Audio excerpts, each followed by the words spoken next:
Retirement success isn't just about how much you've saved. It's about what you do in the final stretch. Your 50s and 60s aren't just a countdown. They're a launch pad. And yet, too many people coast into retirement assuming the hard part is over. This is the window where small moves can have a massive impact on your taxes, your lifestyle, and your peace of mind. Ignore this window and you could lock yourself into higher taxes, unnecessary stress, or worse, spending your healthiest years worrying instead of living. I had a client, Mark, who'd done a great job saving, but because he didn't make a few key moves before retiring, he ended up paying more in taxes over the next 10 years than he needed to. And that money, it could have been a kitchen remodel or a few bucket list type trips. If you think this doesn't apply to you, that's what Mark thought. So today, let's walk through the 8 smart money financial moves you and Mark don't want to miss after I introduce myself. Welcome to the Retirement Guide channel. My name is Daryl Rosen. My firm, SECURiMENT Wealth.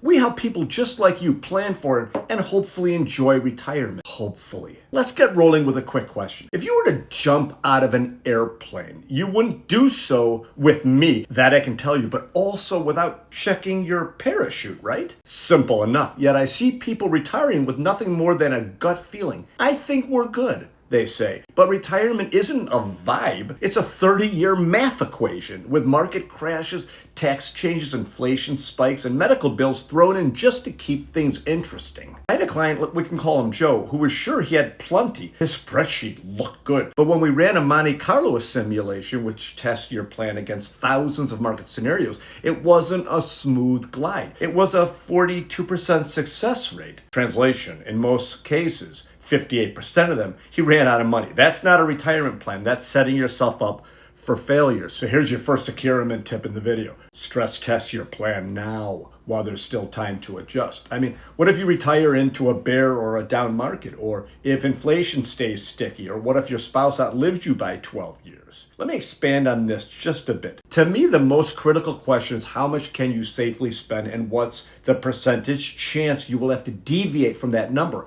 to the downside or to spend less. The risk is not running out of money, in my view. It's not spending enough when you're younger and healthier. A flat fee SECURiMENT review walks your plan through real life chaos, so it holds up through thick and thin, and I'll share more about that a little bit later. Here's something people get wrong about the phenomenon known as downsizing. Downsizing isn't just about ditching the guest room nobody uses. It's about reshaping your life and your budget for the better. When I talk to clients, downsizing often comes with a sigh. We know we should, but we just haven't done so yet. Why? Because moving is emotional. It means sorting through 20 years of photo albums. We have 40 or 50, but that's another story. And a box of cables, including the one cable from your first DVD player. Lots of stuff to go through. Let me tell you about some people I know very well, Jill and Daryl. We sold our big house about 4 years ago. It was one community over. We moved into a townhouse. It meets all of our needs. We threw away a ton of crap and made life a lot easier. Not all the photo albums, though. We still have plenty of those. Nearly 30% of boomers plan to downsize, according to the National Association of Realtors.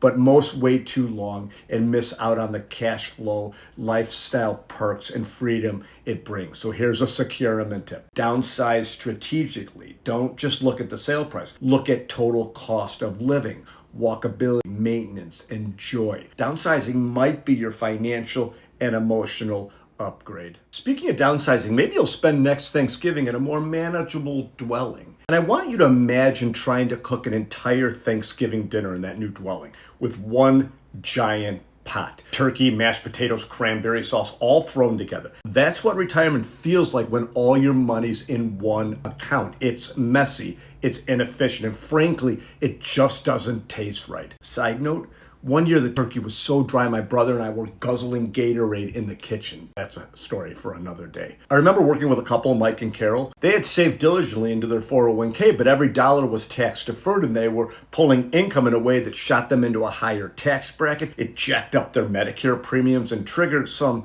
surprise Social Security taxes. It wasn't their fault. Nobody had taught them how to pull money, only how to save it. So here's a SECURiMENT tip. Rethink your income buckets. In retirement, how you take money matters just as much as how much you have. So I want you to segment your assets into short-term or cash, mid-term, income generating, and long-term, which would be growth, different buckets. Mix in some Roth dollars and after-tax accounts if you can. Done right, this structure gives you flexibility, tax efficiency, and peace of mind, even when markets go up and down or zigzag. Okay, here's a number that makes people spill their coffee. The average couple retiring today may need $315,000 for out-of-pocket healthcare expenses over the course of retirement. And no, that does not include long-term care. That's just the routine stuff: premiums, copays, prescription, dental, vision, the stuff you used to blow off when you were 40 and invincible. My client Sharon, she retired early, healthy as a horse, but within a year her husband needed back surgery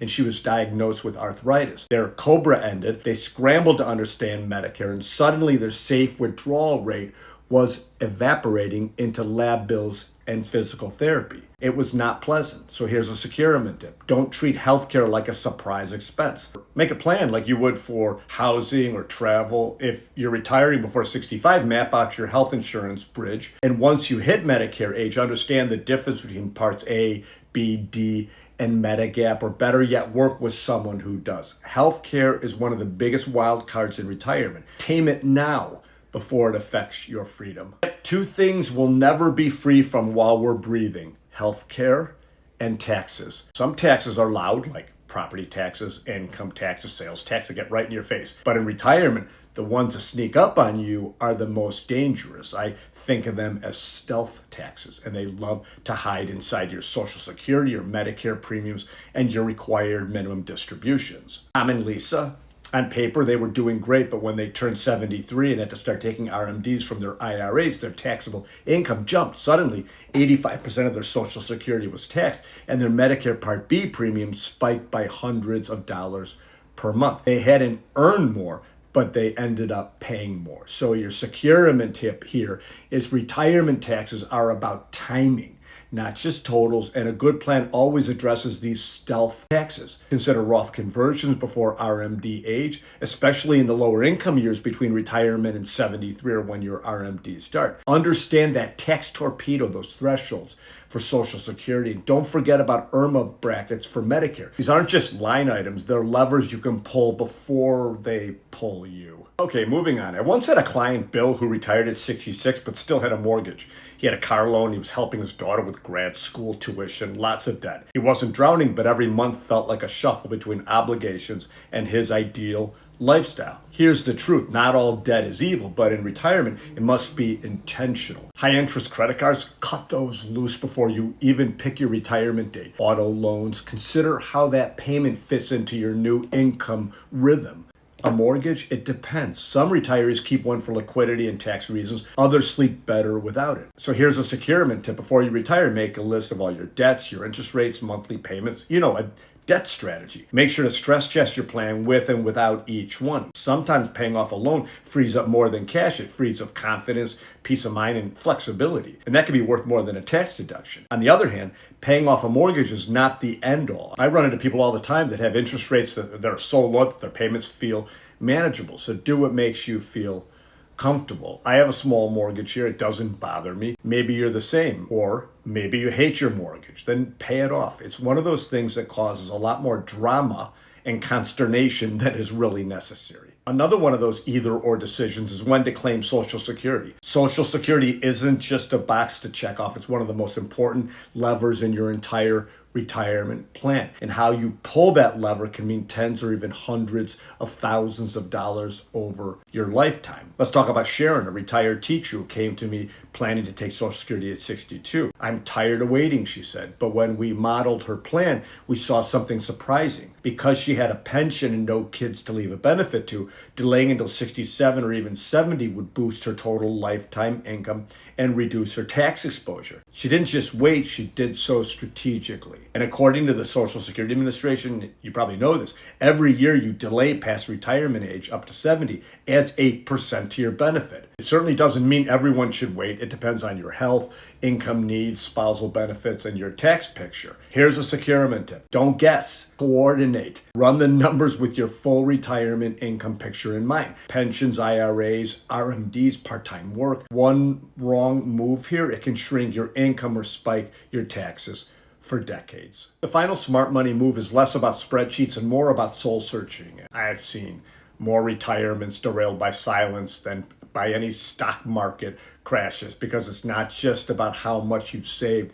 It's about how you'll use it, how you'll share it, and how you'll leave it behind. I have a couple, Susan and George, who came in with a solid financial plan but hadn't talked or really talked about aging or legacy or what would happen if one of them got sick. When we brought it up, they both looked relieved. We've been avoiding this conversation for years, George admitted. Truth is, talking about long-term care, estate planning, legacy goals, and final wishes isn't morbid. It's really actually generous. It's one of the most loving things you can do for your partner, your kids, and your future self. So here's a SECURiMENT tip. Schedule a money and meaning conversation. Talk about the tough stuff, not just who gets what, but what do we want this next chapter to feel like. And document your wishes. Build a plan that reflects your values, because financial security is about more than math. It's about alignment. So there's a lot riding on these final years before retirement, but it's also where the magic can happen. One small decision can unlock confidence, freedom, or